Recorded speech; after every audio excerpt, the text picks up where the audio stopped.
நம்பிக்கை துரோகம் அப்படிங்கிறத லைஃப்ல சந்திச்சிருக்கீங்களா? எப்படி ஹேண்டில் பண்ணீங்க ma'am?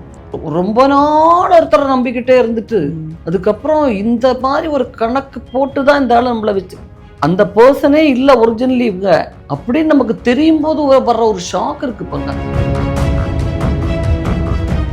Max Gold, cash for gold. Call 044-4545-4545. EVP Trade and Convention Center, Chennai. The biggest event destination now open for booking with 8,000 plus parking. Contact 85258 ஒரு மிளகு எடுத்து இங்க ஒட்டி வச்சுட்டு இவங்களுக்கு தெரியலையா அப்படியே பாப்பாங்க உடனே, உனக்கு அது தெரியலையா இப்ப பாரு யாருன்னு. நான் தான் பயப்படாத, மறுபடியும் அங்க ஒட்டி வச்சிருவேன். இங்க நின்றுட்டு இருப்பாங்க போலீஸ். இங்க இருந்துட்டு மனோர் சார் சொல்லுவார், ஜாக்கிரதையா இருக்கணும், பக்கத்துல போலீஸ் இருக்காங்க, அவங்க காதல விழுந்துட போகுது. அந்த பாட்டி சொல்லி தட்டாதில்ல, அந்த கார் சீன்லாம் ரொம்ப நல்ல இன்ட்ரெஸ்டிங்கா இருக்கும்ல மேம்? ஆமா ஆமா, அப்ப குழந்தைங்களுக்காக எடுக்கப்பட்ட படம். டெல்லிக்கு ராஜானாலும் பாட்டி சொல்லை தட்டாதேங்கிற பாட்டெல்லாம் இருக்கும். ஸோ சின்ன வயசுலேயே நீங்கள் வந்து சம்பாதிக்க ஆரம்பிச்சிட்டிங்க அப்படிங்கிற போது உங்களுக்கு அந்த அப்போ அந்த வயசில் அந்த நாலேஜ்லாம் இருந்ததா? நான் வந்து சம்பளம் வாங்கிட்டு இருக்கேன் ஐயோ அதெல்லாம் தெரியாது. ஜாயின்ட் ஃபேமிலின்னா ஒரு ஷேரிங்ன்ற ஒரு விஷயம் குழந்தையிலேருந்தே கற்றுட்டு இருக்கேன். டெஃபினட்டா இது எனக்கு இது என்னுடைய ட்ரெஸ்ஸுன்னு சொன்ன உடனே அந்த ட்ரெஸ் அப்படியே கிழிச்சிடுவேன். எனக்கு பிடிக்காது, இது செட் ஆகவே ஆகாதுங்கிற எந்த ஃபுட்டும் எனக்கு கிடையாது. கசப்பான ஃபுட்டு, பாவக்காய் ரொம்ப நல்லா சாப்பிடுவேன். சில பேர் பாவக்காய்க்கு கசப்பு தெரியக்கூடாதுன்னு வெல்லம் எல்லாம் போட்டு சாப்பிடுவாங்க.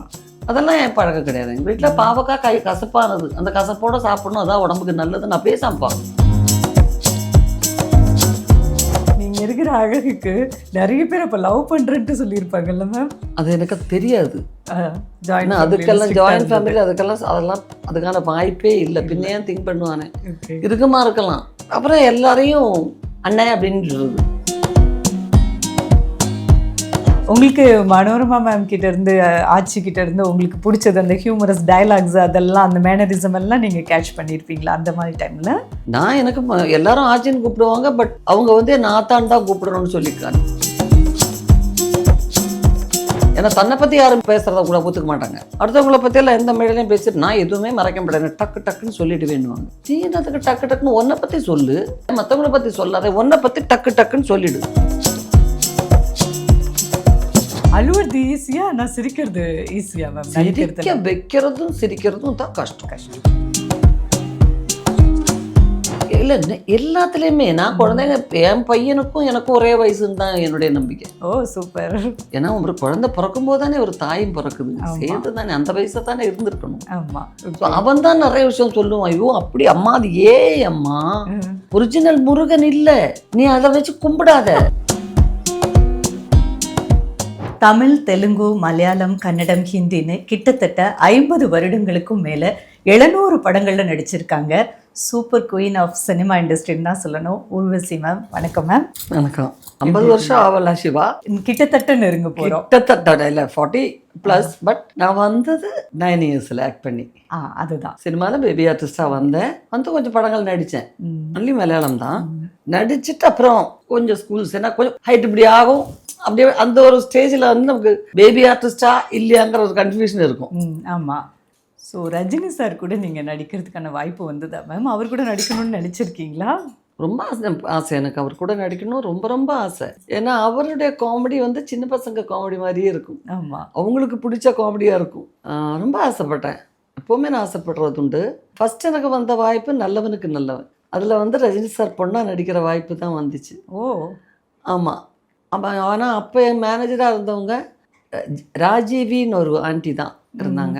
அவங்க நம்ம மணிரன் சார் பிரதர் ஜிவி அவங்களுடைய ஆஃபீஸில் இருந்தவங்க. ஸோ அவங்க என்ன சொன்னாங்க, வேண்டாம், பொண்ணாக நடித்தாக்கா அப்புறம் ஜோடியாக நடிக்கவே முடியாது, அதனால் வேண்டாம் அப்படின்னு ரிஜெக்ட் பண்ணிட்டாங்க. எங்ககிட்ட சொல்லாமலே ரிஜெக்ட் பண்ணிட்டாங்க.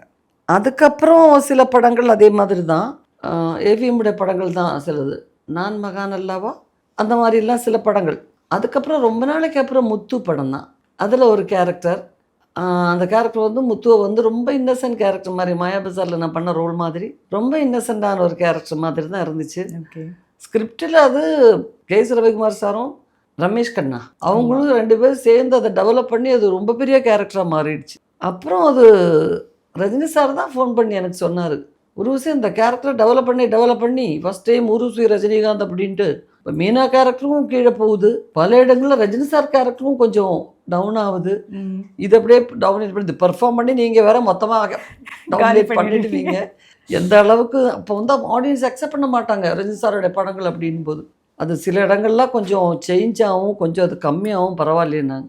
நான் சொன்னேன் இல்லை சார், ஏன்னா ரஜினி படம்னா ரஜினி படம் தான். ஆமாம், கமல் சார் ஒரு பெஸ்ட் ஆக்டருங்கிற முறையில் தான் படம் பண்ணிட்டு இருக்காரு ஒழிய ரஜினி சார் மாதிரி ஒரு கமர்ஷியல் ஒரு இந்த ஸ்டார் அப்படிங்கிறது வேற ஒரு இமேஜ் தான். ஆமாம், அதில் போய் நம்ம டிஸ்டர்ப் பண்ணக்கூடாது. ஏன்னா அதுக்காக சும்மா ஒரு சாங்கு கொஞ்சம் கிளாமரஸ் காஸ்டியூம் மட்டும் போட்டு வர்ற கேரக்டர் பண்ணுறதுக்கும் எனக்கு விருப்பம் இல்லை.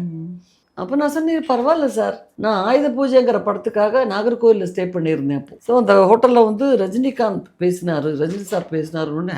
ரஜினி சார் எனக்கு பேசினாருன்னா இதுக்கு தான் பேசியிருக்காரு. பட் அவருடைய அந்த பெரிய மனசும் அந்த பொறுப்பும் நான் ரொம்ப எனக்கு நான் வியந்துட்டேன். நான் ஏன்னா வேற யாராவது ப்ரொடக்ஷன் மேனேஜரோ இல்லை அதனுடைய ரமேஷ் கண்ணாவோ இல்லை ரவிக்குமார் சாரோ ஃபோன் பண்ணியிருக்கலாம். பட் அந்த மரியாதை, அந்த ஒரு மரியாதைங்கிறதுக்காக ஒரு ஃபோன் பண்ணோன்னே எனக்கு ரொம்ப சந்தோஷமாச்சு. நான் சொன்னேன் நோ ப்ராப்ளம் சார், இன்னொரு தடவை இன்னொரு வாய்ப்பு வரும்போது ஆக்ட் பண்ணிப்போம் சார், ஒன்றுமே ப்ராப்ளம் இல்லை அப்படின்ட்டு. ஸோ அந்த அளவுக்கு ஒரு பெருந்தன்மையானவர். ஓகே, அவருடைய அந்த பணிவும் அப்பியரன்ஸை பற்றி கவலைப்படாத விதம் அது என்ன மாதிரி. ஸோ எனக்கு அது ரொம்ப ரொம்ப பிடிச்சிருந்தது. நம்ம இதை அப்படிலாம் தக்க வச்சுக்கணும் இப்படிங்கிறதெல்லாம் எனக்கு அது ரொம்ப பிடிச்சிருக்கு. ஆனால் நான் ஸ்டில் ஐம் வெயிட்டிங், அதுக்கான ஒரு வாய்ப்பு வரும்னு தான் நான் நினைக்கிறேன். நல்லா இருக்கும் இல்லை? கண்டிப்பாக அதில் ஹியூமருக்கு நிறைய ஒரு வாய்ப்பு இருக்கிற ஒரு படமாக இருக்கணும். அழுவுறது ஈஸியா, நான் சிரிக்கிறது ஈஸியா மேம்? சிரிக்க வைக்கிறதும் சிரிக்கிறதும் தான் கஷ்டம். ஏன்னா ஒரு பலவித பிரச்சனைகளுக்கு நடுவில் நம்ம வந்து அந்த ஒரு அரங்கத்தை ஃபுல்லாக என்ஜாய் பண்ண வைக்கிறது, ரசிக்க வைக்கிறது, சிரிக்க வைக்கிறதுங்க it's not a simple thing. செம்ம டேலண்ட் வேணும். டேலண்ட் வேணும்னு நான் இதோ காமெடி நடிக்க போகிறேன்னா வராது. நமக்குள்ளே இருக்கிற அந்த ஒரு இன்னசென்டான முறையில் அது நேச்சுரலாக பெர்ஃபார்ம் பண்ணக்கூடிய பட் சீன் அப்படி அமைஞ்சிருக்கணும். நம்மளாம் வந்து சும்மா கிரியேட் பண்ண முடியாது. ஒரு சீன் அப்படி ஓரளவுக்கு அமைஞ்சிருந்தா நம்ம டெவலப் பண்ணிடலாம். பட் உங்களோட நடிப்பெல்லாம் பார்க்கும்போது மேம் எனக்கு இப்போ ஹீரோயின் அப்படின்னா இப்படி தான் ட்ரெஸ் பண்ணணும், இப்படி தான் நடக்கணும் அப்படிங்கிறதெல்லாம் பிரேக் பண்ண ஒரு ஹீரோயின் தான் நீங்கள். உங்களோட பாடி லாங்குவேஜே உங்களை ரசிச்சுக்கிட்டே சிரிக்கிற மாதிரி எங்களை நீங்கள் காமிச்சிருக்கீங்க. எனக்கு வந்து அந்த விதத்தில் என்னோடய ரோல் மாடல் வந்து 100% ஸ்ரீதேவி மேம் தான். அப்போ வந்து ஹீரோயின் காமெடிங்கிறது ஸ்டார்ட் பண்ணது அவங்க தான். எனக்கு ரொம்ப கிளாமரஸாக காஸ்டியூம் எல்லாம் போடுவாங்க. பட் அவங்க முகத்தை பார்த்தா அந்த கிளாமருக்கும் அந்த முகத்துக்கும் சம்மந்தமே இருக்காது. ரொம்ப ஒரு குழந்தை மாதிரி இருக்கும். தன்னுடைய கேரக்டர்லேயே வந்து ரொம்ப அழகாக காமெடியை வந்து ஜாயின் பண்ணி பிளெண்ட் பண்ணியிருப்பாங்க, கலந்துருப்பாங்க, பெர்ஃபார்ம் பண்ணுவாங்க. பட் பல படங்களுக்கு வந்து அப்போது நம்ம தமிழ் படங்கள், மலையாள படங்கள், ஹிந்தியில் ரீமேக் போகும்போது மோஸ்ட்லி ஜிதேந்தர் சார் தான் பண்ணுவார். அவரும் ஸ்ரீதேவி மேமும் அவங்களுக்கு தான் அந்த வாய்ப்பு வரும்போது ஸ்ரீதேவி மேம் என்ன சொல்லுவாங்க, ஐயோ இந்த ஊர்வசி பண்ணுறது சிலதை தான் நம்ம பண்ணி அது ஒர்க் அவுட் பண்ணுறது எப்படின்னே கஷ்டமாகுன்னுவாங்க.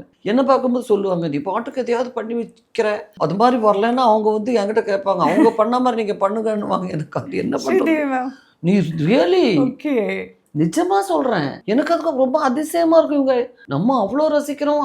அந்த ஒரு ஸ்டேஜில் இருந்த எல்லா ஹீரோயின்ஸும் ஸ்ரீதேவி மாதிரி வரணும்னு ஆசைப்பட்டவங்க தான். ஆமாம், அவங்க என்ன லேட்டஸ்ட் காஸ்டியூம் போடுறாங்க, அவங்க எந்த சாங் ஆக்ட் பண்ணாங்க, பானுப்ரி எல்லாம் மேட் ஃபேன். ஓகே, எல்லா ஹீரோயின்ஸுமே ஸ்ரீதேவி மாதிரியே வரணும்னு ஆசைப்பட்டவங்க தான் எல்லாரும். பெண்களை ரசித்த ஒரு ஹீரோயின். அந்த காமெடியில் நீங்கள் மெனக்கெட்டு எடுத்த 2-3 எஃபோர்ட் ஏதாவது சொல்ல முடியுமா? நான் இப்படி பண்ணிப்பேன், பாடி லாங்குவேஜ் இப்படியே, என்னோட டைலாக்ஸ் சிவா இயல்பு, உங்களுடைய இயல்பு அப்படி. நம்ம வந்து ஒரு காமெடி நான் இப்படி பார்ப்பேன் நான் வரவே வராது. ஓகே, ரொம்ப கஷ்டம். இப்போ நம்ம சீரியஸான ஒரு இமோஷனல் சீக்வன்ஸ் அது நம்ம நினச்சிட்டு நான் இங்கேருந்து அங்கே வந்து இந்த டைலாக் பேசி முடிக்கும்போது எனக்கு உள்ளுக்குள்ளேருந்து அந்த ஃபீல் எனக்கு வரணுங்கிறதெல்லாம் நினச்சி பண்ணலாம். மற்ற டைலாக் சீரியஸாக ஒருத்தனை திட்டுற டைலாகா நான் இங்கேருந்து வந்து அவன் திட்டும்போது இப்படி இருக்கணும் அப்படி பண்ணலாம். ஹியூமர் அப்படி வரவே வராது. It's natural. நான் தான் சொன்னேனே, நான் ஒருத்தரை சிரிக்க வைக்க போகிறேன் அப்படின்னு முடிவு பண்ணிட்டு வர்றதெல்லாம் நடக்கிற கதை இல்லை. ஓகே, ஃபர்ஸ்ட் ஆஃப் ஆல் ஆடியன்ஸுக்கு பிடிச்சிருந்தா மட்டும்தான் அந்த காமெடி ஒர்க் அவுட் ஆகும். ஆமாம், யாராவது புதுசாக ஒருத்தவங்க ஏதாவது பண்ணால் ஒர்க் அவுட் ஆகாது. காமெடிங்கிறது ஒருத்தர் தெரியாத ஒருத்தர்கிட்ட காமெடி பேசினா, நீ யாரா என்கிட்ட காமெடி பேசு, என்ன பேசிகிட்டு இருக்கு, கிண்டலா அப்படிம்பாங்க. நம்ம காமெடியாக பேசக்கூடிய ஆட்கள்னு தெரிஞ்சவங்க பேசுனா அது தமாஷா எடுத்துப்பாங்க. ஸோ ஒருத்தர் வந்து அந்த அந்த ஆர்டிஸ்ட்டை பற்றி ஆடியன்ஸ் கொடுத்துருக்கிற இமேஜ் என்ன, அவங்களுக்கு எந்த அளவுக்கு உரிமை கொடுத்துருக்காங்க அப்படிங்கிறது ரொம்ப முக்கியம். நீங்க மிமிக்ரி பண்ணுவீங்கல்ல? இல்லை, இமிட்டேட் பண்ணுவீங்களா யாரையாவது மாதிரி பேசி காமிக்கிறது? நம்ம ஏதாவது பேசும்போது யதார்த்தமா வந்தால் தானே ஒழிய தனியா இது தனியாக எதுவும் அதெல்லாம் நான் பண்ணவும் மாட்டேன். நான் அந்த மாதிரி ஸ்டேஜ் ப்ரோக்ராம்ஸ்க்கு நான் என் ஸ்கூல்லேயே எங்கள் 3 சிஸ்டர்ஸே வச்சு ஒரு பாட்டு டான்ஸ் டீச்சர் ஒரு பாட்டு ஏற்பாடு பண்ணி 3 பேரும் கையை பிடிச்சி இப்படி 3 பேர் சேர்ந்து 2 பேர் கையை இப்படி பிடிச்சி நான் இப்படி உள்ளே போயிட்டு வர்ற மாதிரி கடைசியில் எல்லாரும் இந்த கர்டன் மேலே ஏறி கிளாப் பண்ணோன்னே அம்மா மயக்க வருதுன்னு படுத்து விழுந்துருவேன். ஓ, எங்கள் அக்கா 2 பேரும் இப்படி இழுத்துக்கிட்டே போவா. உள்ள டான்ஸ் சொல்லி கொடுக்கும்போதெல்லாம் அந்த கலர் சர்பத்து கொடுப்பாங்க, பிரெட் பட்டர் ஜாம் கொடுப்பாங்க. அப்போல்லாம் பிரெட் பட்டர் ஜாம் எல்லாம் ரொம்ப கிடையாது, இந்த பிரெட்டு மட்டும் இந்த ஆஸ்பத்திரிக்கு கொடுப்பாங்க. இந்த ஜாம் எல்லாம் சாப்பிட்டு கொடுத்துட்டு அதுக்கு ஆசைப்பட்டு கிளாஸுக்கு போவேன். ஏறி மேடையில் நிற்கும் போது இப்படி விழுந்துருவேன். அதனாலே கல்பனாக்கா இது வேண்டவே வேண்டாய்வா டான்ஸுக்கு, எங்கள் 2 பேரை வச்சு பண்ணால் போதும், சும்மா கலர் குடிக்கிறதுக்காக டீச்சர் வீட்டில் வந்து உட்கார வேண்டியது அப்படிம்பாங்க. அதுக்கான முயற்சியெல்லாம் எடுத்து படிக்கிறதுக்கு முயற்சி எடுத்து ஓரளவுக்கு நல்ல ஸ்டூடெண்டாகவும் இருந்தேன். அவ்வளோதான் சொல்லணும். ஓகே, நீங்கள் கவிதை எழுதுவீங்கல்ல மேம்? சின்னதில் அதுதான் என்னுடைய ஆசையாக இருந்தது. கொஞ்சம் கொஞ்சம் சின்ன சின்ன கவிதைகள்லாம் எழுத ஆரம்பிச்சு, கட்டுரைகள் எழுத ஆரம்பிச்சு, இப்போவும் அப்பப்போ பத்திரிகைகளுக்கு சில கட்டுரைகள் எழுதுவேன். அப்படியா? டைம் கிடைக்கும் போது. ஏதாச்சும் 2 வரி ஏதாவது சொல்லணும்னா இருக்கா மேம்? இல்லை எழுதினது அல்ல, அதெல்லாம் அப்போ எழுதுனது ஒவ்வொரு ஏஜ்லேயும் ஒவ்வொன்று சரின்னு தோணும். அடுத்த ஏஜ் வரும்போது அந்த எப்படி அந்த பேச்சை கிழிச்சு படுறது, இது எப்படி எழுதுனேன் நான் அப்படின்னு தோணும். அதனால தான் உடனே அதை வந்துடணும் வெளியே. ஏன்னா ஒவ்வொரு நாள் நமக்கு இருக்கிற அந்த மூடில் நம்ம எழுதுறது அப்போ ஒரு பெரிய விஷயமா நமக்கு தெரியும். அதுவே ஒரு மெயின் ப்ரொஃபஷனாகவோ இல்லை தான் என் மெயின் லட்சியம்னு எடுத்திருந்தா அது வேற விஷயமா இருந்திருக்கும். அப்படி இல்லைல்ல. திரைத்துறை அப்படின்னு பார்க்கும்போது கமல் சார் வந்து நம்ம வந்து நடிப்பில் வந்து அவருடைய ஸ்கிரிப்ட் ரைட்டிங்லேருந்து எல்லாமே கமல் சாரை நம்ம வேறு லெவலில் ஆண்டவர் அப்படின்னு சொல்கிறோம். ஸோ அவர் பாராட்டின ஒரே பெரிய நடிகைன்னா நீங்கள் தான் இல்லையா மேம்? ஸோ மைக்கேல் மதன காமராஜன், பஞ்சதந்திரம் இதிலெல்லாம் ஒர்க் பண்ணும்போது மைக்கேல் மதன காமராஜன்லாம் டிஃப்ரெண்ட்டான கேரக்டர். அந்த கட்டின் இருக்கும் டைலாக்லாம் மறக்கவே முடியாது. ஸோ உங்களுக்கு அந்த செட்டில் இன்றைக்கும் மெமரபிளான விஷயங்கள் அப்படின்னா என்னவா இருக்கும் மேம்? நான் நிறைய அதை பற்றி சொல்லிட்டேன் சிவா. ஆமாம், கிட்டத்தட்ட எத்தனையோ வருஷமாக சொல்லிட்டு இருக்கேன். அதை ரிப்பீட் பண்ணுறதை விட பொதுவாக கமல் சார் கூட இப்போ உத்தம வில்லன் வரைக்குமே ஒர்க் பண்ணக்கூடிய எந்த வாய்ப்பாக இருந்தாலும் அது ஒரு மிகப்பெரிய ஒரு பாக்கியமாக தான் நான் நினைப்பேன். ஏன்னா ஒவ்வொரு முறையும் அவர்கிட்டருந்து கற்றுக்கிறதுக்கு ஒவ்வொரு விஷயங்கள் இருக்கும். அப்டேட் ஆகிட்டே இருப்பார். நான் யாருமே அந்த அளவுக்கு அப்டேட் ஆகி நான் பார்த்ததில்லை. மம்முட்டி ஓரளவுக்கு அந்த மாதிரி அப்டேட் ஆகிறவர் தான். ஆனால் இது எல்லா துறையிலையும் டான்ஸ் மூமெண்ட்ஸில் அப்டேட் ஆகிடுவார். எக்யூப்மெண்ட்ஸில், டெக்னாலஜி எல்லாத்துலேயுமே. ஓடிடிக்கு ஃபர்ஸ்ட் படம் கொடுத்துட்டு அதுக்கப்புறம் தியேட்டர் ரிலீஸ் பண்ணான்னு சொன்னவர் அவர் தான். என்ன ஒரு 22 வருஷம் இருக்கும். மும்பை எக்ஸ்பிரஸ் படம் ஃபர்ஸ்ட் ஓடிடிக்கு கொடுத்துட்றேன். இப்போ அது மாதிரி தான் நிறைய நடக்குது. ஓடிடி வித்துட்டு தான் இது பண்ணுறாங்க, ரிலீஸ் பண்ணுறாங்க. சிலது ஓடிடி படங்கள்னு மட்டுமே வருது. ஸோ எப்போவுமே சினிமாவை விட்டு ஒரு 25 வருஷம் மினிமம் அவேவாக தான் அவர் இருந்திருக்காரு. அவருடைய படங்களில் உங்களோட கேரக்டர்ஸ் பார்க்கும்போது மேம் அந்த ஃபேஷியல் ரியாக்ஷன்ஸ், அதாவது ஒரு மல்லிகைப்பூ தோட்டத்துக்குள்ளார இருந்தால் அந்த வாசனையை மிஞ்சற வேற ஒரு வாசனை அதில் வர முடியாது. ஸோ கமலஹாசன் இருக்கிற ஷூட்டிங் செட்டில் அவரை மிஞ்சற ஒரு விஷயமும் அதுக்குள்ளே நடக்காது. நம்மளை அறியாமல் அவருடைய அந்த எக்ஸ்பிரஷன்ஸ், அந்த டைமிங் அடாப்ட் ஆகும். ஒவ்வொரு விஷயத்தை பற்றியும் அதில் என்னென்ன வந்து வெரைட்டி கொடுக்கலாம் அப்படிங்கிறது சும்மா சொல்லாமல் அதை பற்றி ஆராய்ச்சி பண்ணியிருப்பார். ஓகே, அது அவருடைய படங்கள் ஒன்றொன்றும் பார்த்துட்டு நம்ம அனலைஸ் பண்ணோம்னா தெரியும் இது எந்த அளவுக்கு அவர் வந்து வெரைட்டியாக எடுத்திருக்காரு அப்படின்னு. வெஸ்டர்ன் ஆக்டிங்கை அடாப்ட் பண்ணுறதுல அவர் மாதிரி வந்து இந்தியாவில் வந்து வேறு எந்த நடிகரும் அவ்வளோ இதுவாக இருக்க முடியாதுன்னு சொல்லும். முக்கியமாக தமிழ் சினிமாவில் அந்த வெஸ்டர்ன் ஃபிலிம்ஸினுடைய அந்த தாக்கம் அப்படிங்கிறது நம்ம ஃபிலிம்ஸில் கொண்டு வந்து அது எப்படி வந்து பிளெண்ட் ஆக்கியிருந்தார் அப்படின்னு. அதுக்கப்புறம் ரகுவரன் ரொம்ப அழகாக சக்ஸஸ்ஃபுல்லாக கொண்டு வந்தார். ஈவன் வில்லன் கேரக்டரில் கூட அவருடைய பெர்ஃபார்மன்ஸை வந்து நம்ம வந்து ஸ்டைலிஷாக கொண்டு வந்தார் அவர்.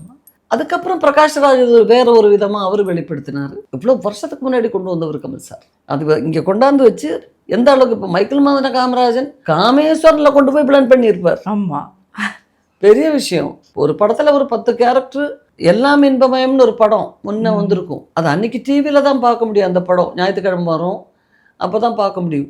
அந்த படத்தை நீங்கள் இப்போ பார்த்தீங்கன்னா தசாவதாரமெல்லாம் அவர் நடிக்க வேண்டிய அவசியமே இல்லை.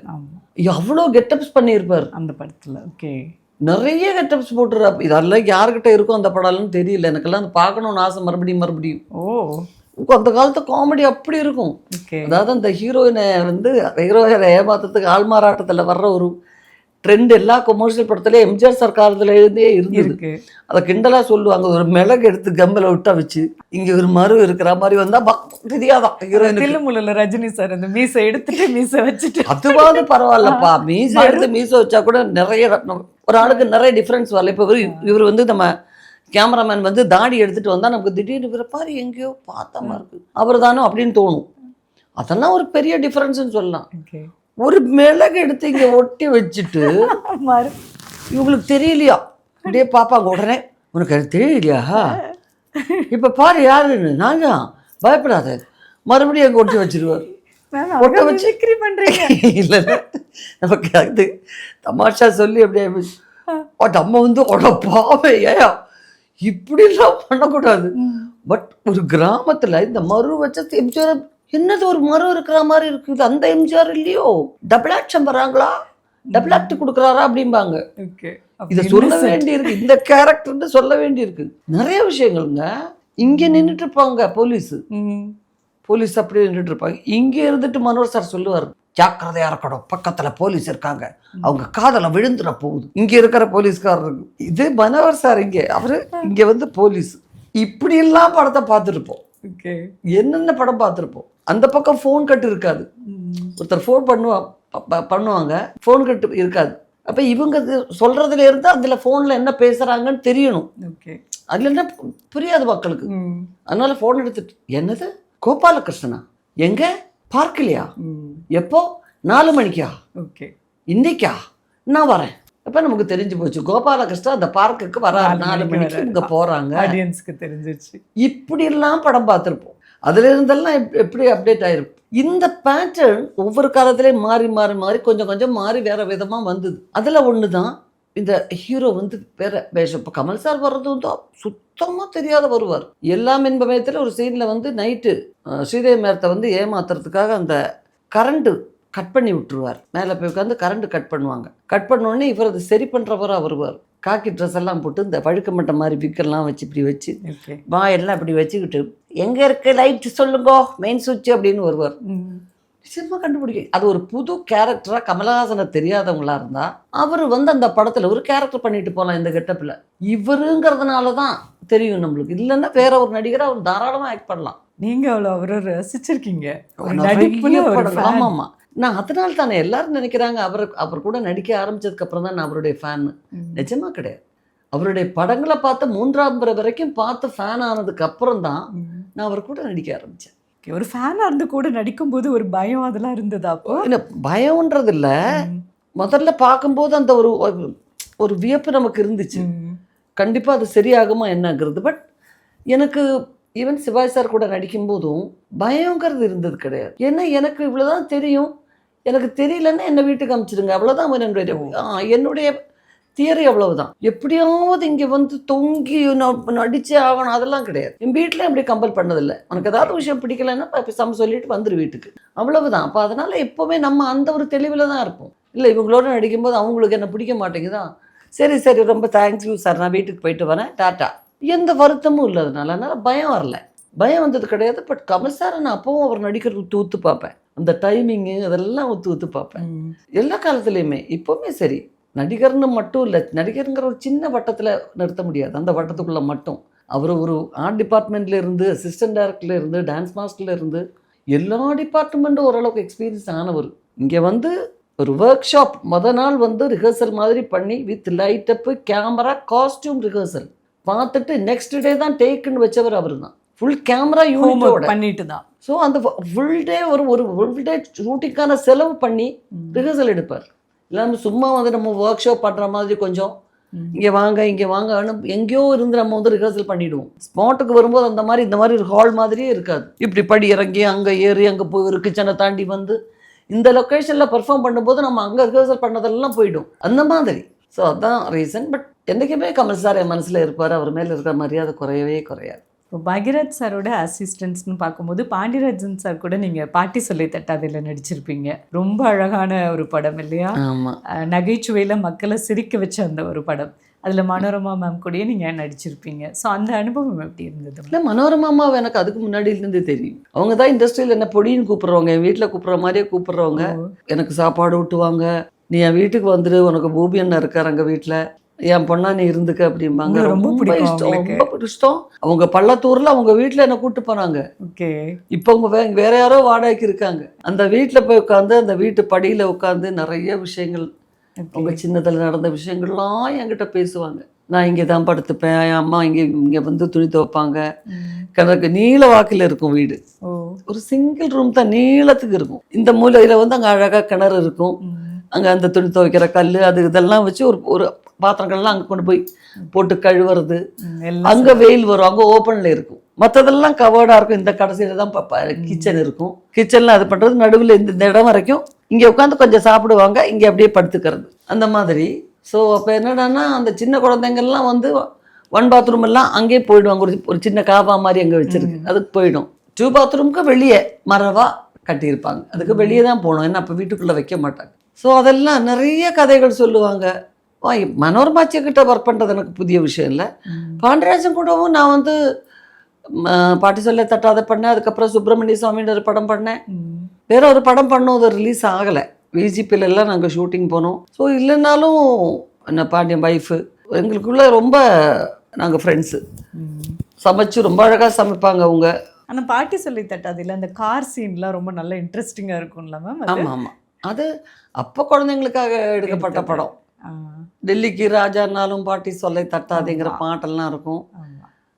சில்க்ஸ்மிதா இருப்பாங்க அந்த படத்தில். உங்களுக்கு மனோரமா மேம் கிட்ட இருந்து, ஆச்சி கிட்ட இருந்து உங்களுக்கு பிடிச்சது அந்த ஹியூமரஸ் டயலாக்ஸ், அதெல்லாம் அந்த மேனரிசம் எல்லாம் நீங்கள் கேட்ச் பண்ணியிருப்பீங்களா அந்த மாதிரி டைமில்? இல்லைம்மா, நான் வந்து 100% இப்படி நடிச்சுக்கிட்டே இருக்கணும், அது பிளானிங் எல்லாம் எனக்கு கிடையாது. நான் எனக்கு எல்லாரும் ஆச்சின்னு கூப்பிடுவாங்க, பட் அவங்க வந்து என்ன ஆத்தான் தான் கூப்பிடணும்னு சொல்லிட்டாங்க. ஓ, நீங்கள் அவங்கள ஆத்தான்னு கூப்பிடுவோம்? ஆமாம்மா, நான் அவங்கள ஆத்தான் தான் கூப்பிடுவேன். ஆத்தான் தான் அன்னையிலேருந்து எப்பவும் அப்படி தான் கூப்பிடுவேன். என்னை ரொம்ப பிடிக்கும் அவங்களுக்கு. என்கிட்ட பழைய அந்த ஒரு ஆர்டிஸ்ட் கதை அது இதெல்லாம் பேசிகிட்டு இருப்பாங்க. அவங்களோட எத்தனையோ படம் நான் பண்ணிட்டேன். நீங்கள் தாவணி கனவுகள்லையும் ஒரு சீன் நடிச்சு கொடுத்துருப்பீங்க பாக்யராஜ். ஆமாம், அவருக்காக வந்து நடிச்சு கொடுத்துட்டு போயிருப்பேன் எனக்கு. அதுக்கப்புறம் பாக்யராஜ் சாருடைய இது நம்ம ஆளுக்கு தான் அவர் கூப்பிட்டுருந்தார். ஓகே. அதில் ஏதோ சரியாக வரலன்னு என்னை கூப்பிட்றாங்கன்னு கேள்விப்படும். நான் அப்புறம் இல்லை சார், அது சரியாக இருக்காது சார், அவங்க பாதி நடிச்சு என்னை கூப்பிட்டவங்ககிட்ட சொன்னேன் நான், நல்லா இருக்காது அப்படின்னு. சோபனா மேம் தானே பண்ணியிருப்பாங்க இல்லையா? அதுக்கப்புறம் ஒரு விஷயம் மேம் உங்ககிட்ட கேட்கணுன்னா, நீங்கள் சின்ன வயசுலேயே நடிக்க வந்துட்டீங்க இல்லையா? இன்றைக்கி தான் வந்து பெண்கள் வந்து ஃபினான்ஷியலாக இண்டிபெண்ட்டாக இருக்கணும் அப்படின்றதெல்லாம் நிறைய பேசிகிட்டு இருக்காங்க. ஸோ ஒரு சின்ன வயசுலேயே நீங்கள் வந்து சம்பாதிக்க ஆரம்பிச்சிட்டிங்க அப்படிங்கும்போது உங்களுக்கு அந்த அப்போ அந்த வயசில் அந்த நாலேஜ்லாம் இருந்ததா? நான் வந்து சம்பளம் வாங்கிட்டு இருக்கேன் அதெல்லாம் தெரியாது. இல்லை, 8 வயசுல நமக்கு 8 வயசுல தெரியல. இப்போ அதில் எப்போ மட்டும் வாங்கினாங்களா என்ன அமௌண்ட் எதுவும் தெரியாது, ஒன்றுமே தெரியாது. அதுக்கப்புறம் அத்தனை படங்கள் நடித்தோம், நான் கேட்டதே கிடையாது. ஓகே. எங்கள் வீட்டில் நான் என்ன பணம் வாங்குறேன், என்ன எனக்கு தேவையானது எல்லாமே கிடைக்குது. மற்றது பெரியவங்க பார்த்துக்குவாங்கங்கிறது மட்டும்தான். ஓகே. எதுவுமே எனக்கு தெரியாது. அதுக்கப்புறம் நான் இண்டிவிஜுவலாக கதை கேட்க ஆரம்பித்து எனக்குன்னு ஒரு குடும்பம் ஆனதுக்கு பிறகு தான் எனக்கு அதை பற்றி தெரிய வருதோ, இதுக்கு எப்படி பேசணும்னு தெரியல, எப்படி பேமெண்ட் பேசுறது. பட் நம்ம நார்மலாக சினிமாவில் இருக்கிற மேனேஜர்ஸ் எல்லாம் நான் அவங்க வச்சது கிடையாது. ஓகே. ஸோ அன்னையிலேருந்து எங்கள் அண்ணான்னு நாங்கள் கூப்பிட்ற ஜெயராமண்ணா, அவர் தான் எல்லாம் பார்ப்பார், எல்லாம் பண்ணுறது. அப்போ ஃபினான்ஷியலி பொம்பளைங்க இண்டிபெண்ட்டாக இருக்கிறதுங்கிறது 100% கரெக்டான விஷயந்தான். அன்னைக்கு கிராமத்தில் இருந்த பெண்கள் கூட அப்படி தான் இருந்தாங்க. ஆமாம். ஏன்னா கணவனுக்கு தெரியாமல் தங்களுக்குன்னு ஒரு சிறு சேமிப்பு எப்பவுமே அவங்களுக்கு இருந்திருக்கு. இப்போ என் பாட்டிலாம் பார்த்தீங்கன்னா, கோழி வந்து அதை முட்டையெல்லாம் கரெக்டாக அது கரெக்டு பக்கத்து மளிகை கடைக்கு போகும். வீட்டில் எங்களுக்கு எடுத்ததுக்கப்புறம் என்ன நிறைய கோழிங்க இருக்கும். எங்களுக்கு எடுத்ததுக்கு போக பாதி வந்து அந்த பொரிக்கிறதுக்காக, கொஞ்சம் பொரிக்கிறதுக்காக வச்சுருவாங்க. மீதி எக்ஸ்ட்ரா முட்டையெல்லாம் அங்கே போகும். பால் பசுமாட்டு பாலெல்லாம் கறந்து வீட்டுக்கு தேவையானதை எடுத்துட்டு மீதி உள்ளது போகும். இப்படி அவங்களுக்குன்னு ஒரு சிறு சேமிப்பு, சின்ன சீட்டு போடுறது, அந்த ஏரியாவில் இருக்கிற பெண்கள்லாம் சேர்ந்து ஒரு சீட்டு போட்டு, இப்படி நிறைய விஷயங்கள் பல பெண்களுக்கு இருந்து நான் பார்த்துருக்கேன். ஓகே. ஸோ அவங்களுக்குன்னு ஒரு தேவைக்கு திடீர்னு கணவனுக்கே வந்து தேவைப்பட்டா கூட எடுத்து கொடுக்குற அளவுக்கு ஒரு சிறு சேமிப்பு படிப்பே இல்லாத பெண்கள்கிட்ட இருந்திருக்கு. ஆமாம். இப்போ நிச்சயமாக எல்லா குழந்தைங்க எல்லார்கிட்டையும் பெண்கள் இப்போ கொடுக்க வேண்டியது, நீங்கள் நகையோ சொத்தோ சேர்க்கலைன்னாலும் கல்விங்கிறது மேக்சிமம் அவங்களுக்கு கொடுக்கணும், நல்ல படிப்பை கொடுக்கணும். அது மட்டும்தான் அவங்களுக்கு கொடுக்கக்கூடிய நமக்கு மிகப்பெரிய சொத்து. ஸோ அது ரொம்ப நல்லது. எல்லாமே ஒரு பெரிய சொத்து. இன்றைக்கும் நான் சொத்து சேர்க்குறேங்கிறது இல்லை, நான் வந்து சம்பாதிக்கிறதே எனக்கு தெரியும். ஆனால் அது எவ்வளோ சம்பாதிக்கிறேன், அது கரெக்டாக இப்படி வருதா அப்படி வருதாங்கிறதெல்லாம் மிகப்பெரிய அளவில் நான் அதை யோசிச்சது கிடையாது. ஏன் மேம் ஒரு ஃபினான்ஷியலி ஸ்டெபிலிட்டி அப்படின்றத கிரியேட் பண்ணி வச்சுக்கணும் அப்படின்னு நினைக்கிறாங்களே. இப்போ நிறைய பேர் பிஸ்னஸில் ஒரு பக்கம் ஒரு இன்கம் எடுக்கும்போது இன்னொரு பக்கம் இன்வெஸ்ட்மெண்ட் பண்ணுறது அப்படிங்கிறது எனக்கு அதில் இன்ட்ரெஸ்ட் இல்லை. எனக்கு வந்து தெரியாத ஒன்றை செஞ்சு அதுக்கப்புறம் இவ பணம் போச்சே அப்படின்னு வருத்தப்படுறதை விட சினிமாவே இன்னும் முழுசாக தெரிஞ்சுக்கல. நம்ம அது அப்டேட் ஆகிட்டே இருக்கும். ஒவ்வொன்றும் நமக்கு தெரியாத ஒரு இண்டஸ்ட்ரியில் போய் இப்போ பிஸ்னஸ் பண்ணி இதுலேயும் ஒரு கால் வச்சு அதுலேயும் ஒரு கால் வச்சு இதுவும் சரியாக வராமல் அதுவும் சரியாக வராமல் எனக்கு பர்சனலாக முடியாது. அதுக்கு வந்து சாமர்த்தியம் இருக்கிறவங்க பண்ணுவாங்களா இருக்கும். பட் எனக்கு தெரியாது. ஓகே, எனக்கு அதில் ஈடுபாடும் இல்லை. எனக்கு அதெல்லாம் நமக்கு அந்த பிஸ்னஸ் லாங்குவேஜ் எல்லாம் நமக்கு தெரியல. ஏன்னா சினிமாவினுடைய லாங்குவேஜே எல்லா காலத்திலும் வேற மாதிரி தான் இருந்துச்சு. இப்போ எங்கள் வீடுகளில் எல்லாம் போகும்போது ஷூட்டிங் சைட்டுக்கு எப்போ போவேன் அப்படின்னு கேட்பாங்க.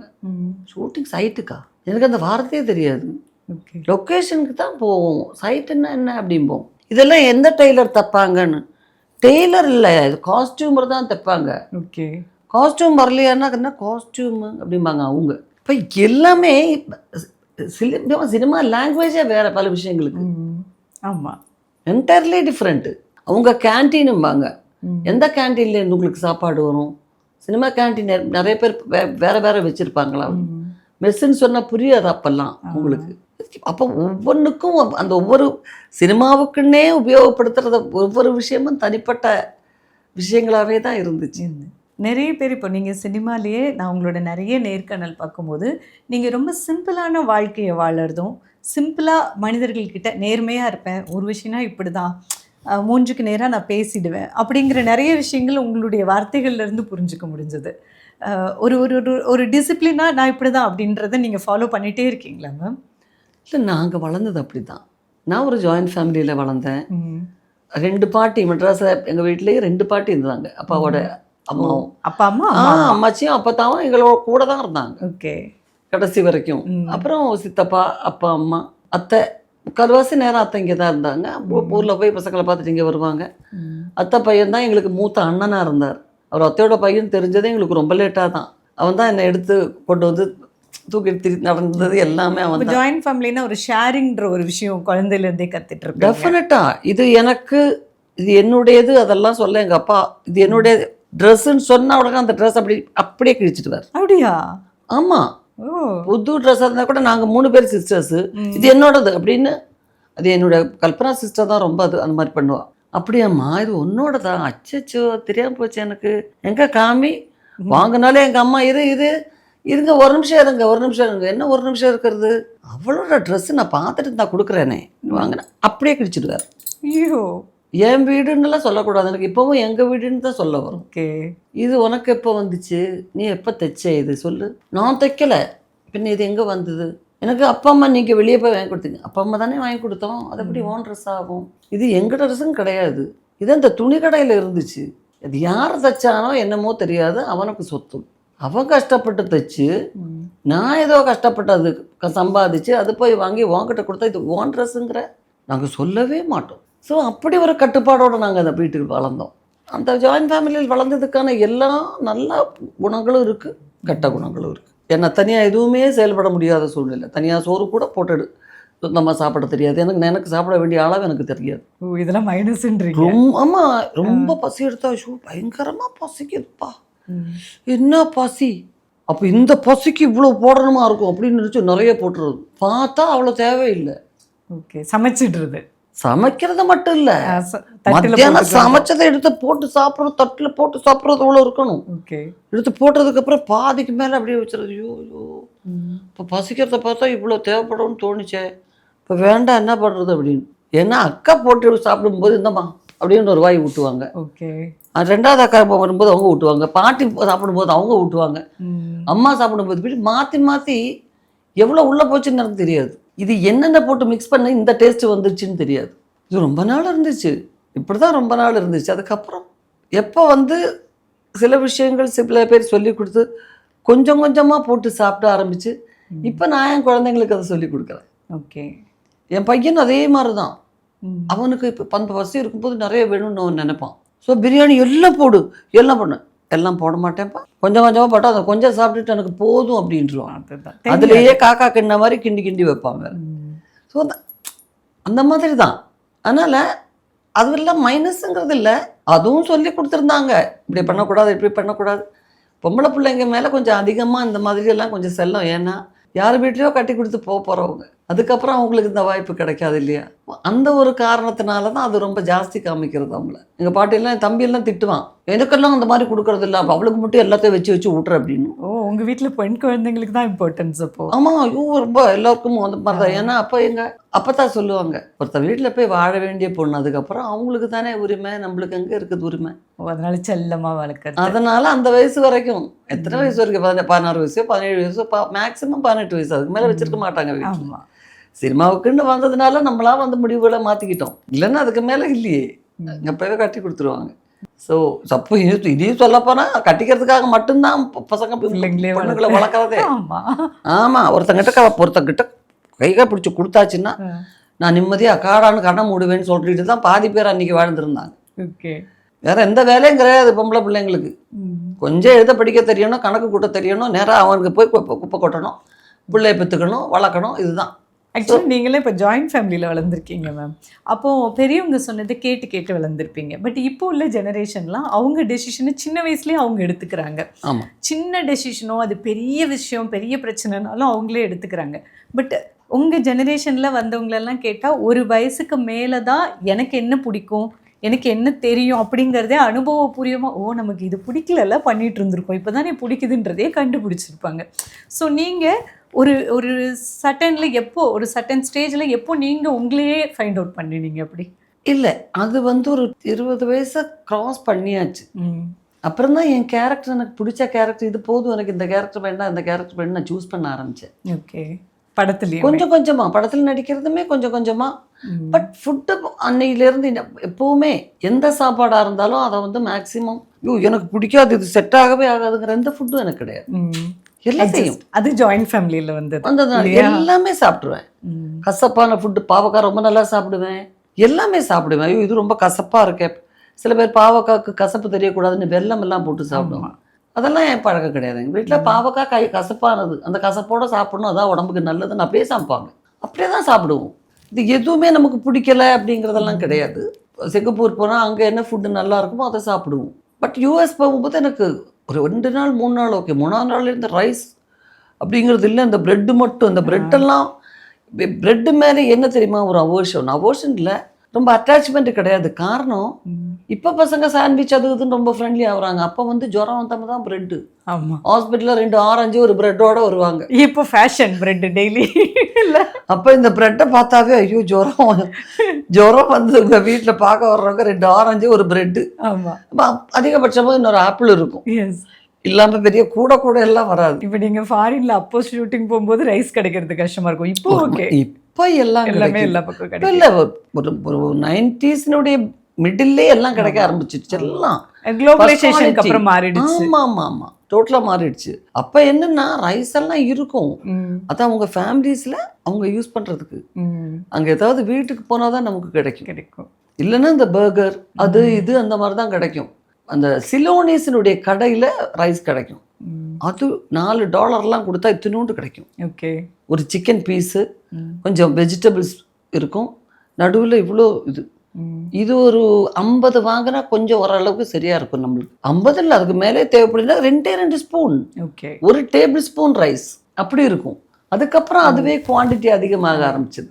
சில ஷாப்பில் வந்து ஒரு $10 கொடுத்தா ஓரளவுக்கு நல்ல ஒரு குவான்டிட்டி ரைஸும் கிடைக்கும், கூட வந்து கொஞ்சம் சிக்கன் பீஸஸ் அது இதுன்னு அந்த மாதிரி கிடைக்குங்கிற மாதிரி. ஃபுட்டெல்லாம் உங்களுக்கு ஒரு அட்ஜஸ்டிங் தான். அதெல்லாம் அட்ஜஸ்ட்மெண்ட். பட் ப்ரெட்டு மட்டும் வேற எதுவுமே இல்லைன்னா ப்ரெட்டு சாப்பிட்டு வாழ்ந்துருப்பேன்னு என்னமோ தெரியாது. பட் கிடச்சிது, சில இடங்கள்ல ரைஸ் கிடச்சிது, ஒரு நேரமாவது ரைஸ் கிடச்சிச்சின்னு சொல்லலாம். நீங்கள் பழகிற மனிதர்கள் கிட்ட உங்களுக்கு பிடிக்காத குணம் அப்படின்னா என்னவா இருக்கும் மேம்? அது கட் டவுன் பண்ணிடுவேன், இவங்களெல்லாம் நான் தள்ளி வச்சிருவேன். இல்லை, இதை மேனிப்புலேட் பண்ணி சீட் பண்ணுற ஆளுங்களை எனக்கு பிடிக்காது. நம்மளுடைய சுயமரியாதையை பற்றி கொஞ்சம் கூட கவலை இல்லாமல் ஒரு டீக்ரேட் பண்ணி பேசுறதுல, இப்போ டாமினேட் பண்ணுறதுல இருப்பாங்க பாருங்க. ஆமாம், அவங்களையும் நான் சட்டை பண்ண மாட்டேன். அப்படி ஒருத்தவங்க இந்த ஏரியாவில் இருக்காங்கிறதே நான் இக்னோர் பண்ணிவிடுவேன். ஓகே, ஏன்னா இக்னோரன்ஸ் தான் இதை மோஸ்ட். ஒருத்தரை நம்ம எதுவுமே திட்ட வேண்டாம். The best way இக்னாரன்ஸ். கடந்துருவீங்க அப்படியே. ஆமாம்.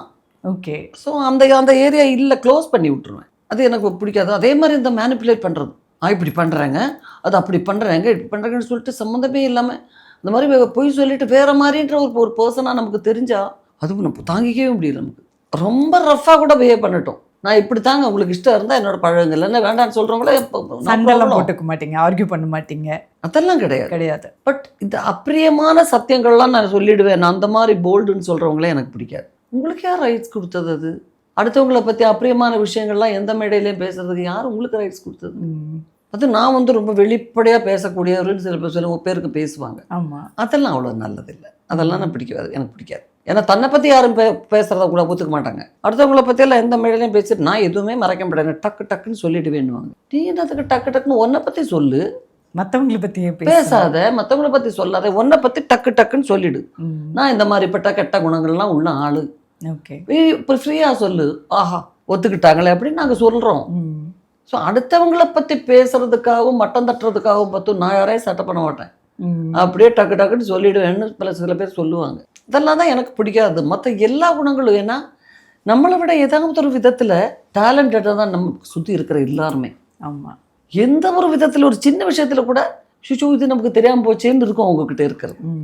ஸோ திறமையானவர்களை மட்டும்தான் நம்மளை சுற்றி பார்க்குறோம், வித்தியாசமானவர்கள் அதில் நாமளும் இருக்கிறோம் அப்படிங்கிறது தான் பெரிய விஷயம். இப்போ 50 பேருக்கு சமைக்க சொன்னால் என்னால் சமைக்க முடியுமா இருக்கும், அதுக்கான ஹெல்ப்பு தேவைப்படுது, அதுக்கான நேரம் தேவைப்படுது. சில பேர் ஈஸியாக பண்ணிடுவாங்க.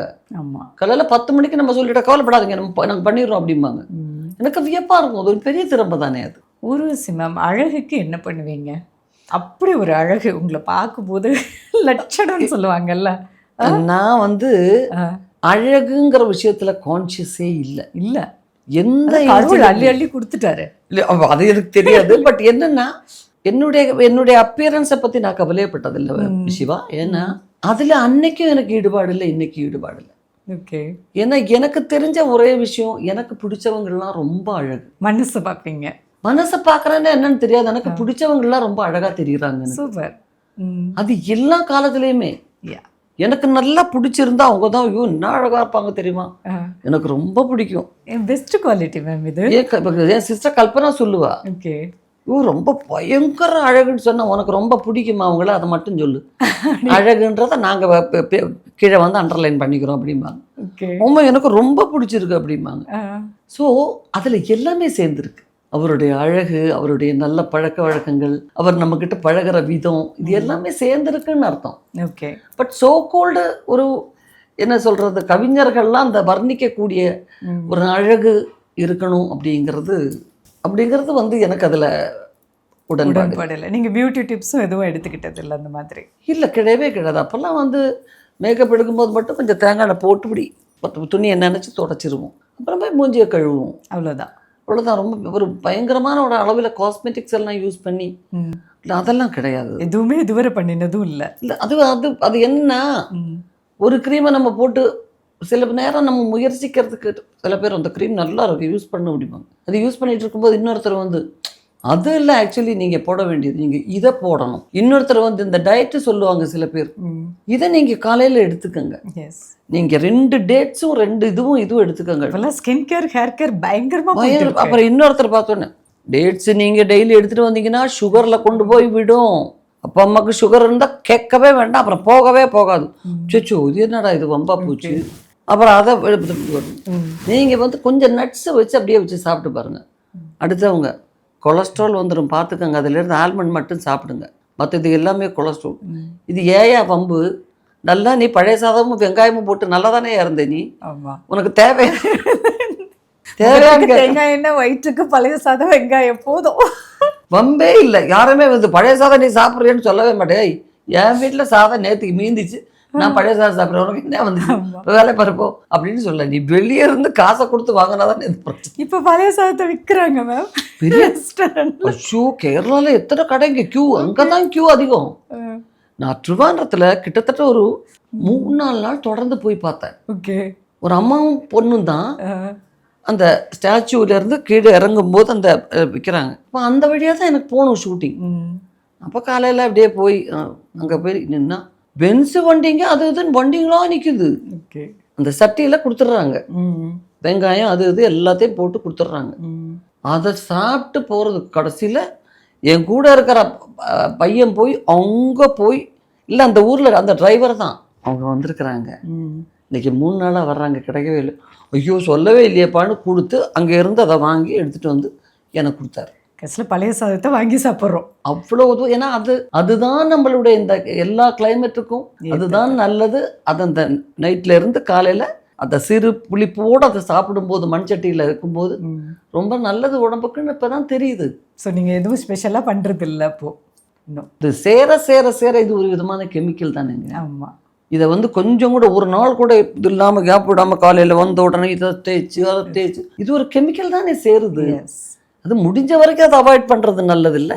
நம்ம இப்போ காஸ்மெட்டிக்ஸ் எல்லாம் மேக்கப் போடுறோங்கிறதுனால ஒரு மாய்ஸ்சரைசர் தேவைப்படுது. அதர்வைஸ் முகத்தை கழுவிட்டு சும்மா இருந்தால் அது பெட்டர். ஆல்வேஸ் நேச்சுரலாகவே அது ஒரு நேச்சுரல் ஆயில் இருக்குது நமக்கு, முகத்து ஒரு ஆயில் வரும் இருக்கும். ஆமாம். போது மற்றது எதுவும் ஜாஸ்தி பண்ணிக்காமல் இருக்கிறது இட்ஸ் ஆல்வேஸ் குட். நம்பிக்கை துரோகம் அப்படிங்கிறத லைஃப்பில் சந்திச்சிருக்கீங்களா? எப்படி ஹேண்டில் பண்ணீங்க மேம்? நிச்சயமாக சந்திச்சிருக்கேங்க. அது வந்து கொஞ்சம் கஷ்டம்தான் ஹேண்டில் பண்ணுறது. ரொம்ப ரொம்ப ரொம்ப கஷ்டம். ஏன்னா ரொம்ப நாள் ஒருத்தரை நம்பிக்கிட்டே இருந்துட்டு அதுக்கப்புறம் இந்த மாதிரி ஒரு கணக்கு போட்டு தான் இந்த ஆள் நம்மளை வச்சு நம்மக்கிட்ட பழகி இருந்திருக்கிறாரு. அந்த பர்சனே இல்லை ஒரிஜினலி இவங்க அப்படின்னு நமக்கு தெரியும் போது வர்ற ஒரு ஷாக் இருக்குது பாருங்க. அதுலேருந்து மீண்டு வர்றதுக்கே ரொம்ப காலம் ஆகும். ஸோ நீங்கள் எப்படி இப்போ ஹேண்டில் பண்ணீங்க மேம்? ரொம்ப கஷ்டம். எனக்கு வந்து சில பேர் நம்ம கூட இருந்தவங்க ரொம்ப ஸ்ட்ராங்காக இருந்ததுனால இருந்தோம். அப்போ அதை தாண்டி ஓரளவுக்கு வர முடிஞ்சுது. பட் வர வேண்டியது நம்மளுடைய கடமை தான். அவங்கெல்லாம் பக்கத்தில் சொல்லி நம்மளை ஆறுதல் சொல்லாமே ஒழிய நம்ம வந்து அப்படியே போராடி வர வேண்டியது நம்ம கடமை தான். நம்ம தான் வந்து ஆகணும். அடுத்த ஒருத்தரை நம்ம டிபெண்ட் பண்ணும்போது அவங்க இந்த இதில் இருந்து மீண்டு வராமல் இருக்கிறதுக்கு அவங்க முயற்சி பண்ணிக்கிட்டே இருப்பாங்க. ஏன்னா அந்த மீண்டு வராமல் இருக்கிற வரைக்கும் தான் அவங்களுக்கு வேலை. அப்போ அந்த நேரத்தில் வர்ற எல்லாரையுமே நம்ம நம்பிடுவோம். நம்மளது அப்படியே தாங்கிட்டாங்க அப்படிங்கிறதுக்காக நம்பிடுவோம். ஒரு ஸ்டேஜில் நம்ம கொஞ்சம் நம்ம கெத்தாயிட்டோம் அப்படின்னு ஃபீல் ஆனால் அவங்களுக்கு ஒரு மாதிரி ஆகிட்டோம். இவ்வளோ நாள் நம்மளை டிபெண்ட் பண்ணியே இருந்துட்டு இருந்தாங்க. இப்போ கொஞ்சம் கெத்தாயிட்டோன்னா நம்ம அப்புறம் நமக்கு என்ன கிரிப்பு. எஸ், இந்த மாதிரி எல்லாம் ஸ்டேஜ் எல்லாம் தாண்டி தான் சிவா வர வேண்டியிருக்கு. இந்த வாழ்க்கை கொடுக்குற அனுபவம். நான் இதனால் மாறிடலாம், இனிமேல் யாரையுமே நம்ப மாட்டேன்னு முடியாது. ஆமாம், என்னுடைய பிறப்பு அது இல்லை. என்னுடைய கேரக்டர்னு ஒன்று என் பிறப்பால் ஒன்று க்ரியேட் ஆகிருக்கு, பில்டப் ஆகிருக்கு. அது மாறாது. நான் மறுபடியும் சில பேரை நம்பி தான் போவேன். மறுபடியும் இப்படி தான் ஆகும். ஆனால் தடவை நான் வந்து அப்படியே தடுமாறி விழுந்த மாதிரி விழ மாட்டேன். எஸ், என்னை சுதாரிச்சுக்குவேன். நான் கொஞ்சம் எதிர்த்து நிற்பேன். அதுக்கான ஒரு கத்து வந்திருக்குன்னு வேணா சொல்லலாம். பட் தடவை நமக்கு அது இல்லை. அதுவும் என்ன மாதிரி ஒரு ஜாயின்ட் ஃபேமிலியிலேருந்து எப்பவுமே ரொம்ப ப்ரொடெக்டடாக வளர்ந்த ஒரு ஆள் நான். தனியாக தூங்கவோ தனியோ எப்பவுமே சினிமாவுக்கு வந்ததுக்கப்புறம் 2வது படத்துலேருந்து சுற்றி 5 பேர் personal makeup man, personal hair dresser, personal அது 2 லேடிஸ் தான் அந்த பக்கம் இந்த பக்கம் படுத்திருப்பாங்க. ஒரு ஹேர் ட்ரெஸ்ஸரும் ஒரு ஆயாவும். எப்பவுமே ப்ரொடெக்டட். தனியாக எங்கேயுமே நான் போனதில்லை, விட மாட்டாங்க எங்கள் வீட்டில். ஓகே. இப்படியே இருந்துட்டு தனியாக ஹேண்டில் பண்ண வேண்டிய ஒரு சுச்சுவேஷன். அதுலேயும் நம்மளை வந்து சிமெண்டோடு நிற்கிறது, விழுந்தா அப்பவே சமாதி. அந்த மாதிரி ஒரு ஸ்டேஜ் வரைக்கும் நம்ம வந்துட்டோம். இதிலிருந்து எப்படி மீண்டு நம்ம வர்றது அப்படிங்கிற ஒரு ஸ்டேஜ் வரும்போது அதை தாண்டி வந்ததுல எல்லாம் ரொம்ப ரொம்ப ரொம்ப அதுக்குள்ள ஒரு ஜென்ரேஷன் அப்படி மாறி போச்சு. நம்மளை தெரிஞ்ச ஆட்கள் ரொம்ப கம்மி ஆயிட்டாங்க. ஓகே. ஸோ தெரியாத புது ஆட்களுக்கு அந்த நேரத்தில் இருக்கிற நாம தான் தெரிஞ்சோம். ஓகே. ஓ இவங்க இப்படியா அப்படின்னு புரிஞ்சுக்கிட்டவங்க. இப்படியெல்லாம் இல்லாத ஒரு நம்மளை பார்த்துருக்கிறவங்களுக்கு தான் தெரியும். ஸோ இவங்ககிட்ட இப்படி ஆனாங்கன்னு கேட்பதற்கே கொஞ்சம் ஆட்கள் கம்மியாக போச்சு. ஓகே. ஸோ இனி போக போக நம்மளை வாப்போன்னு கூப்பிட்ற ஆளுங்களே கம்மியாகும். நம்மளை தெரிஞ்சவங்க அது எல்லாருக்குமே அப்படி தான். ஒரு 10 வருஷத்துக்கு அப்புறம் பார்த்தா ஏய் சிவா நல்லா இருக்கியா அப்படின்னு கேட்குறவங்க கம்மியாகும். மேடம் நல்லா இருக்கீங்களான்னு கேட்குறவங்க அதிகமாகும். ஸோ இதுலேருந்து நம்ம நெருக்கமானவங்களை இழக்கிறோங்கிறத தெரிஞ்சுக்கணும் இல்லை? நம்ம எதை இழந்துக்கிட்டு இருக்கோங்கிறதுனால தான். ஏன்னா மீளறதுக்கு சில பேர் புலம்பி தீக்குறாங்க, சில பேர் அதுலேயே உள்ளே போயிடுறாங்க. ஸோ நீங்கள் ஒரு பெஸ்ட் லைஃப் எக்ஸ்பீரியன்ஸ் கோட் கொடுத்தீங்கன்னா நல்லாயிருக்கும் மேம்.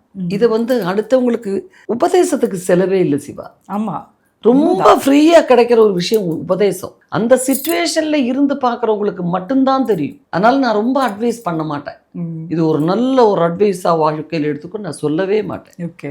ஒவ்வொருத்தர் சூழ்நிலை, ஒவ்வொருத்தருடைய அவங்களுடைய கேரக்டருக்கு தகுந்த சூழ்நிலைக்கு தகுந்த மாதிரி ஒன்று வரும். அதை நம்ம அவங்க என்ன தொழில் செய்கிறாங்க, அது என்ன மாதிரி ஒரு செலிபிரிட்டியாக இருந்தால் அந்த இடத்துல எப்படி யாருக்கும் தெரியாத ஒரு பெண்ணு வேற, என்ன மாதிரி தெரிஞ்ச ஒரு ஆளா இருக்கும்போது எப்படி? அதனால தான் நான் எதையுமே அதிகமா அறியறதுக்கு முயற்சி பண்றதில்ல. அறிய இழக்கிறது தான் நம்மளுடைய இன்னசென்ஸ். அது எங்கேயாவது கொஞ்சம் நெஞ்சு இருந்துட்டு போட்டுமே. ஆமா, அந்த இன்னசென்ஸ் வேணும். கண்டிப்பா அந்த குழந்தை வேணும். கண்டிப்பா இருக்கணும். அது என்னது அது? இது எப்படி அது ஒர்க் பண்றதுன்னு கேட்கறான் தோறி. நான் அதனால தான் என் ஃபோன் எப்படிங்கிறத ஆராய்ச்சி பண்ணி இதெல்லாம் பண்ண மாட்டேன். அதெல்லாம் தெரிஞ்சு வச்சுன்னா அடுத்த சூழ்ச்சி அதில் என்ன பண்ணலான்னு தான் யோசிக்கிறது. ரொம்ப ஜாஸ்தியாக எதை பற்றியும் தெரிஞ்சுக்காம இருக்கிறது ஒரு பெரிய நிம்மதி. நமக்குள்ள உள்ள குழந்தைய நம்ம எந்த அளவு வாழ வச்சுட்டு இருக்கோன்றது தான் நம்மளோட ஹாப்பி அப்படின்னு சொல்றாங்க. அது மட்டும்தான். அதை நம்புறீங்க? ஆமா, அது நாம் நம்புறது மட்டும் இல்லை, நானும் 100 பேருக்கு அதுதான் சொல்லுவேன். எதையுமே அது ரொம்ப அறியறதுக்கு முயற்சி பண்ணாதே. ஸோ இப்பயும் நீங்க ஆச்சரியப்பட்டு சந்தோஷப்படுற சின்ன சின்ன விஷயங்கள் அப்போ அந்த குழந்தை உருவசிக்கு இல்லை, எல்லாத்துலேயுமே நான் குழந்தைங்க என் பையனுக்கும் எனக்கும் ஒரே வயசுன்னு தான் என்னுடைய நம்பிக்கை. ஓ சூப்பர். ஏன்னா ஒரு குழந்தை பிறக்கும் போது தானே ஒரு தாயும் பிறக்குது, சேர்த்து தானே அந்த வயசை தானே இருந்திருக்கணும். ஆமா. ஸோ என் பொண்ணோட இருக்கும்போது எனக்கு 24 வயசு, பையனோட இருக்கும்போது எனக்கு 12 வயசு இன்னும் ஆகலை. அப்படிதான் அவனுக்கு சரி சம்மாதான் நான் பழகிட்டு இருக்கிறேன். ஸோ அவன் தான் நிறைய விஷயம் சொல்லுவான். ஐயோ அப்படி அம்மா, அது அம்மா ஒரிஜினல் முருகன் இல்லை, நீ அதை வச்சு கும்பிடாத. நம்ம அது இந்த முருகனே துணைன்னெல்லாம் வரும்போது சாமி அப்படின்னு, அம்மா அது சாமி இல்லை, அது நீ எதுக்கு அதை கும்பிடுற? ஏதோ ஒன்று ஆயிட்டு போகுது பாப்பா, இது வந்து எப்படி இருந்தாலும் அது சாமி பேசுற மாதிரி தானே இருக்கு. அது பார்க்கும்போது நம்ம கும்பிடணும். சொன்ன கேட்கப்பட்ட சிலதெல்லாம் நம்ம வந்து இப்போ என் வீட்டில் வேலை செய்கிறவங்கிட்ட தான் என் பொண்ணு பார்த்தீங்களா நாய் எப்படி பேசுது பாருங்க. ஐயோ நிஜமாவா? பாடுறா, காலம் கெட்டு போச்சு. இது ஒரு 15 வருஷத்துக்கு முன்னாடி இல்லை 10 வருஷத்துக்கு முன்னாடி. இப்போ கொண்டு போய் பாருங்க, அது சும்மா காட்டுறாங்க. பாம்புலாம் கூட பேசுது, படம் எடுத்து ஆடுது, சும்மா தான். சிவபெருமான் தலைமையில் பாம்பு இருக்கிறது காமிச்சாங்க இன்னைக்கு, அவங்களுக்கு தெரியுது எது உண்மை எது பொய்ங்கிறது. என் பையன்கிட்ட இருந்து நான் நிறைய தெரிஞ்சுக்குவேன் நிறைய விஷயங்கள். ஏன்னா சின்னதில் வந்து பெருசாகணும்னே ஆசை, பெருசானோன்னு சிறுசாகணும்னு ஆசை. என்ன பண்ணுறது, இந்த மனுஷன் பாழா போன மனுஷன் அவன் எந்த வயசையும் அந்த வயசை என்ஜாய் பண்ணுறது கிடையாது. இப்போ சின்னதில் எனக்கு ஒரு 1.5 வயசு 2 வயசில் அந்த ஜட்டிக்கு மேலே ஒரு துண்டு இப்படி வச்சு அதை அப்பப்போ இப்படி எடுத்து இன்னொரு துண்டில் இப்படி கட்டி தலையை கட்டி, அப்புறம் எப்படி எங்கள் அம்மா கூட தான் விளையாடுறது. நல்லா இருக்கே அடி அம்மணி, என்ன குழம்பு வைக்க போறே, பெரிய குழந்தை ஆகணும்னு ஆசை. அல்ல, அப்போ வந்து அம்மா மாதிரியே ஒரு ஆகணுன்ற ஒரு ஆசை இருந்துச்சு. அம்மா மாதிரி ஆனோடனே என் குழந்தைகிட்ட குழந்தை மாதிரியே பேச ஆரம்பிச்சிட்டேன். ஸோ இப்போ என்னடான்னா எங்கள் அம்மாவை நான் பேர் வச்சு தான் கூப்பிடுறேன். அம்மணி நல்லா இருக்கே அம்மணி அப்படிதான் வைப்பேன். இப்போ ஏன்னா அவங்க அந்த குழந்தை மாதிரி அந்த பல்லெல்லாம் இல்லாம குழந்தை மாதிரி ஆயிட்டாங்க. 80 வயசு ஆயிடுச்சு. எல்லா மனுஷனும் எந்த ஒரு மனுஷனுமே அந்த வயசை என்ஜாய் பண்ணி, நான் இப்போ இந்த வயசுல இருக்கேன், நான் இப்போ என்ஜாய் பண்றேன் அப்படிங்கிறது கிடையவே கிடையாது. ஒன்று பெரியவனானோ இல்லை சின்னவனாகனோ, இந்த அழகாக மூக்கு கொஞ்சம் இப்படி இருந்தால் நல்லா இருந்திருக்கும், கண்ணு கொஞ்சம் இந்த மாதிரி இருந்தால் ரொம்ப நல்லா இருந்திருக்கும். இந்த இருக்கிறதே இப்போ நல்லா இருக்குன்ற ஒரு எண்ணம் வருதா? ரொம்ப ரேர். அதனால தான் நான் அப்பியரன்ஸை பற்றி எப்பவுமே கவலையும் பட மாட்டேன், ஏஜை பற்றியும் கான்ஷியஸ் ஆக மாட்டேன். இது ரெண்டும் நம்ம எதை பற்றி அதிகம் நினைக்கிறோமோ அதனாலே வருத்தம் வரும்னுவாங்க. அதனால அதை பற்றி அதிகம் நினைக்காம இருக்கிறது, சும்மா அப்படி சாதாரணமாக விட்டுறது. சூப்பர். ஸோ நீங்கள் இருக்கிற அழகுக்கு நிறைய பேர் அப்போ லவ் பண்ணுறேன்ட்டு சொல்லியிருப்பாங்கல்ல மேம்? அது எனக்கு தெரியாது. அதுக்கெல்லாம் ஜாயின்ட் ஃபேமிலி அதெல்லாம் அதுக்கான வாய்ப்பே இல்லை. பின்னையும் திங்க் பண்ணுவானே இருக்குமா இருக்கலாம். அப்புறம் எல்லாரையும் அண்ணன் அப்படின்றது முதல்ல என்னத்தப்படி இப்போ இருந்தாமே அண்ணான்னு கூப்பிடாதம்மா, பேர் வச்சு கூப்பிடுமான்னு சொல்லுவாங்க. அப்போ அப்படி இல்லை, அவங்களுக்குள்ள பேசிப்பாங்களா இருக்கும். இப்போ வந்த உடனே அண்ணான்றுச்சு, நயா பண்ணுறது அப்படின்னு சொல்லுவாங்க. மலையாளத்தில் போய் சேட்டா அப்படின்னு, சச்சிப்பா சொல்லிடுச்சு பாரியா சேட்டா. உங்களோட ட்ரிக் அது? ஆனால் அது கிடையாது. வயசுக்கு பெரியவங்க இல்லப்பா எல்லாரும், எப்படியும் 13 வயசை விட மேலே தானே இருப்பாங்க எல்லாரும். எல்லாரையும் அண்ணான்னு கூப்பிட்டுறது நம்ம சாதாரணமாக அப்படி தானே. வீட்டிலையா இருந்தாலும் முறையிலையா இருந்தாலும் 1 வயசு பெரியவனாக இருந்தாலும் அண்ணன் சொல்லிடணும், அதானே நமக்கு தெரியும். ஆனால் அவங்க என்னமோ பாரு யாரையும் அண்ணான்னு கூப்பிட்டு வைக்க வேண்டியது அப்படிம்பாங்க. ஸோ அதெல்லாம் புரிகிற வயசு உள்ள. 2வது ஷார்ட்டை முடிச்சா ஓடியாந்து தூங்கிடுவேன் பக்கத்தில் ஏதாவது ஒரு இடத்துல, காலையிலேருந்து நைட்டு வரைக்கும். ஏன்னா 20-22 நாள் தான் ஒரு படம் நான் நடிக்கும்போது. அதிகபட்சமாக 23 பெரிய டைரக்டர்ஸ் படமாக இருந்தோம், அதுக்கு மேலே கிடையாது, படம் முடிச்சிடணும். அப்போ வந்து டைம் கிடையாது. ஆக்குபைடாக இருந்திருக்கீங்க, ஃபுல் டைம் ஆக்குபைடு. நான் மட்டும் இல்லை, எல்லாருமே.